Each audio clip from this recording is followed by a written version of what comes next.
Good evening, everyone. We had in-depth discussions about the steps that we are taking to address urgent needs on the ground. We all agreed that humanitarian pauses would advance key objectives to protect Palestinian civilians, to increase the sustained flow of humanitarian assistance, to allow our citizens and foreign nationals to exit, and to facilitate the release of hostages.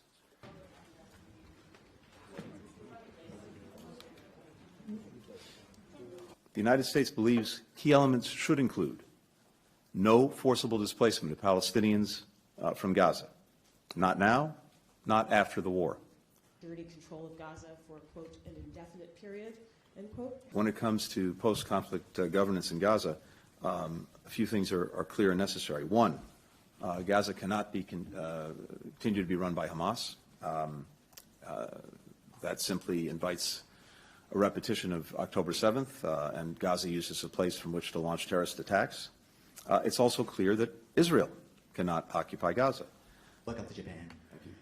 Since the Hamas attack on Israel, the U.S. has been required to respond. What I've heard from Israeli leaders is that they have no intent to reoccupy Gaza and retake control of Gaza. So the only question is there some transition period that might be necessary, and what might be the mechanisms that you could put in place for that to make sure that there is security. Regarding U.S. President Joe Biden's planned meeting with the Chinese president. First, I should say this. We are planning for a constructive meeting between the leaders. We're still working on those plans. I think both sides have acknowledged the importance of leader-level channels in managing the relationship. And